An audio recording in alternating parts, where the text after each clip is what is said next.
Баршаңызға сәлем. Бүгін сіздермен осындай қазіргі уақытта трендте болып жатқан жемчужный шпилькаларды жасап үйренетін боламыз. Жасалыну өте оңай және қарапайым. Видеоның соңына дейін қараңыздар. Бізге қажетті заттар 0,4 размердегі проволока, жемчуг, шпилька және осындай триподном құрал қажет болады. Ең алдымен біз проволоканы қажетті мөлшерде кесіп аламыз.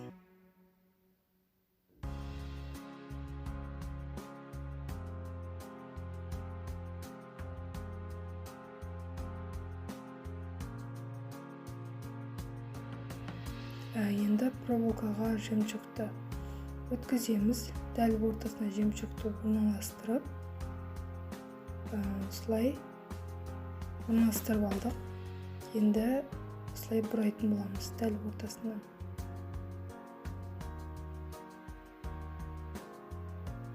Үш орым жасаймыз.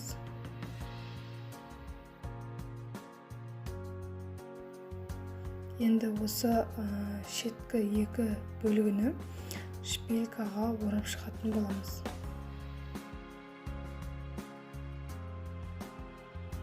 Бізге оны жақсы мықтылап орауда осы триподном құралдың бас жағы қажет болады.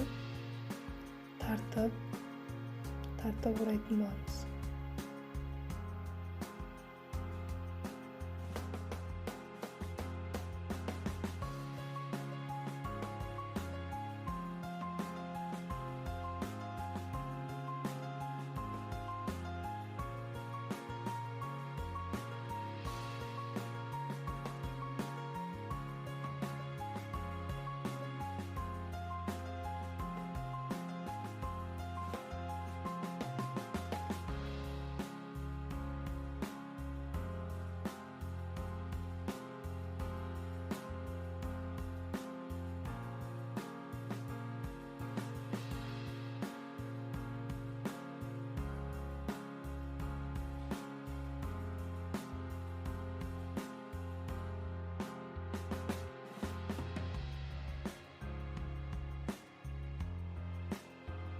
Егерде арасы шамалы алыстау болатын болса, осылай қысып бір-біріне жақындатуға болады. Ары қарай тағы да ораймыз.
Осы жерден орап алдық. Енді артық бөлігін кесіп алып тастаймыз, ал қалған бөлігін шпилькаға жабыстыратын боламыз.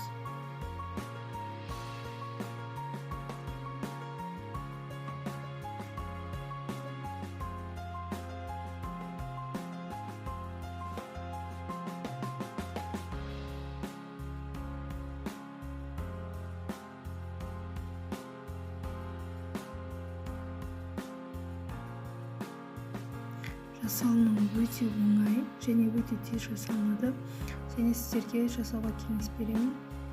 Шашқа таққанда да өте әдемі көрінеді және осындай әртүрлі өлшемдегі жемшіктерден жасасаңыздар болады. Видеоңызға лайк басып, комментарий жазып, каналыма тіркелуді ұмытпаңыз.